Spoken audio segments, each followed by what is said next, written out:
And then nandito nga pala tayo sa may quad, tire balance.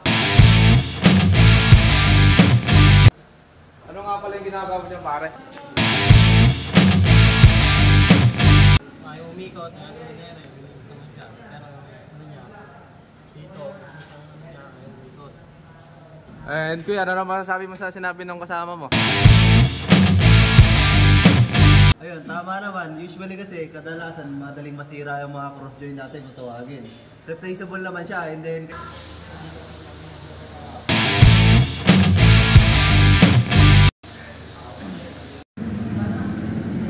So, ayun, ngayon guys, check naman natin. Ito yung binabaklas nyo ngayon. Timing check. Ito ang tinatawag. Magandang umaga sa atin. Mapakita ko nga pala kung ano yung mga ginagawa namin dito sa automotive. And then nandito nga pala tayo sa may quad, tire balance. Ano nga pala yung ginagawa mo dyan, pare? Dito tayo ay nag-wheel balance para pantay yung balance ng ating gulong. Kaya gagamitan natin ng wheel balance. Wheel balancer. First step, kailangan muna natin inisip yung mags, tapos yung mga bago may gulong bago natin siya isalpang sa wheel balancer.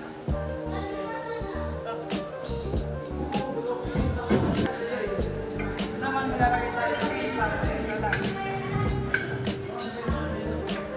Iwa.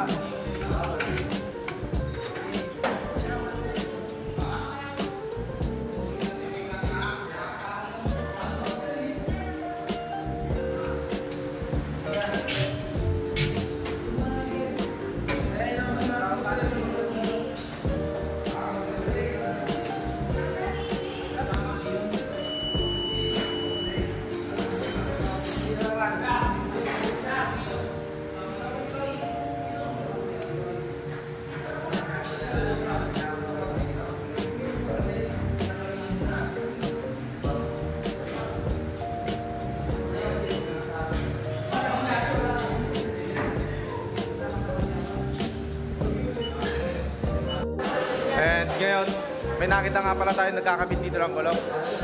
Ito. So, ayun guys, gagawin natin, ikakabit natin yung gulong pagkatapos yung wheel balance. So, ikakabit natin.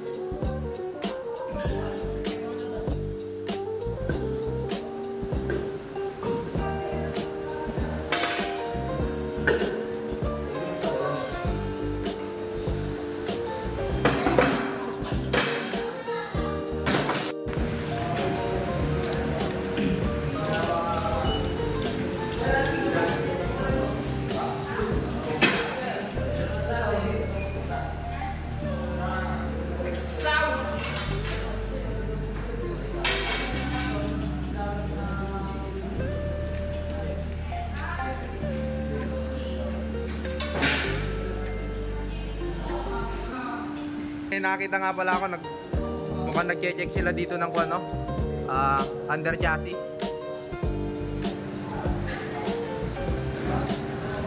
Yan, check namin yung mga under chassis, yung mga joint, may mga sira ba.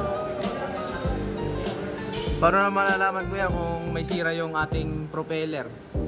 Ito si kuya yung pumipihit ng quad, propeller. Paano po ba ma-check yung quad dyan? Pagka sira po ang ating propeller. Malalaman natin kung may mga ano siya o pagka ano, pikpe, ayaw umikot, ayaw umikot.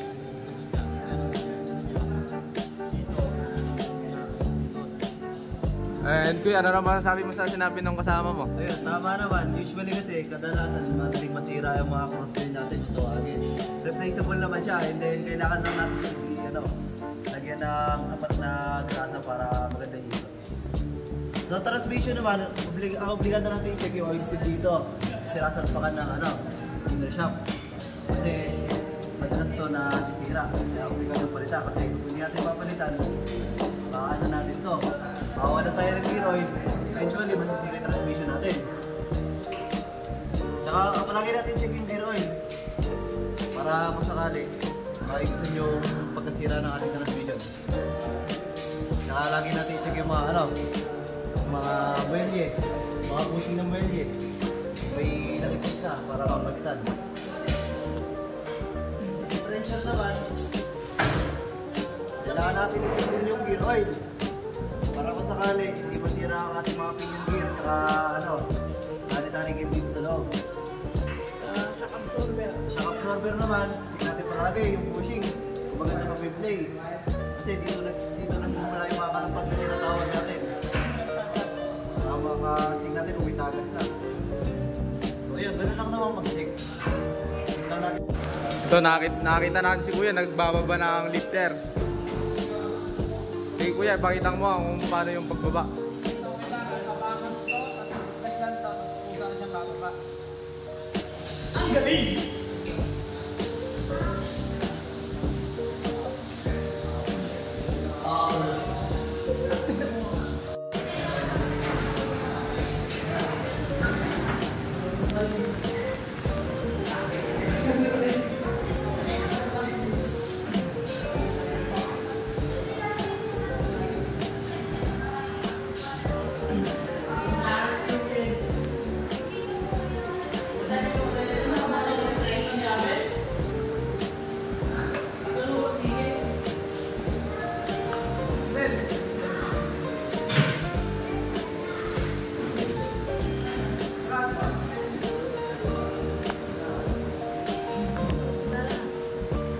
Kamusta bossing tong condition ng ating makina? Ano bang masasabi nyo dyan? Kaya ayos naman siya. Dahil bago yung ating control, bago din yung high tension wire natin, at saka mukhang ka-change lang niya. Makikita natin dito. Full pa siya. So hindi pa siya nagbabawas ng maris. Laban tama yung makina natin. Goods naman, mga tagas. Hinihintay na lang natin yung baterya para mapaandar. Kasi iba pa kulang ng mga hose para masimulan na natin yung bagay. Ito naman siya ngayon. Pero parang kulang.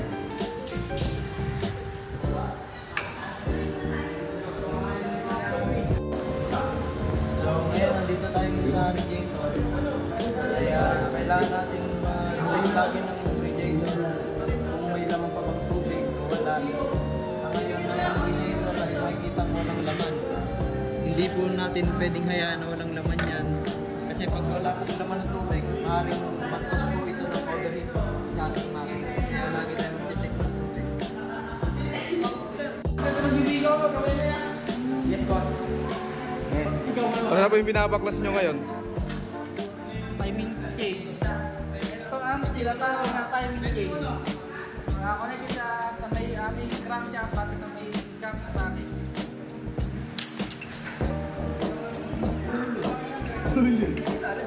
Ano to? Pinapin nyo ako. Atas. And meron nga pala tayong viewer dito na nanonood sa ating vlog. Yo, gang gang. Shout out. Kung kailangan natin gumamit ng proper tool Abu Dhabi.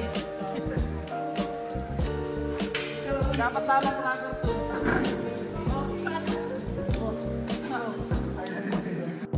Eto nga pala, binabalik na nila yung makina.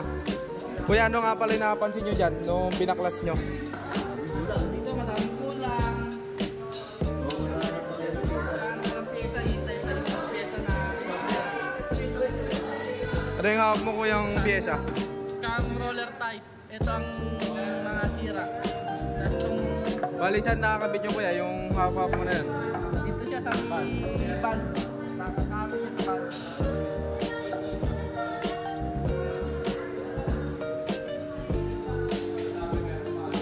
Tapos ito naman yung sa may valve ano niya, container na takikad. Kaya siya ayaw lumanda. Ang dito by roller time.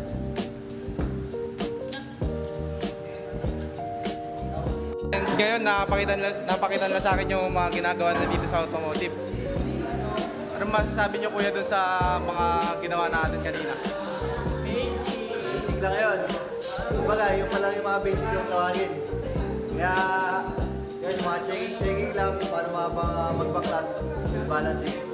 Gano'n kami mag-aaral na mabuti. And ngayon dito nagtatapos ang aming vlog. Yun, bye guys! Bye!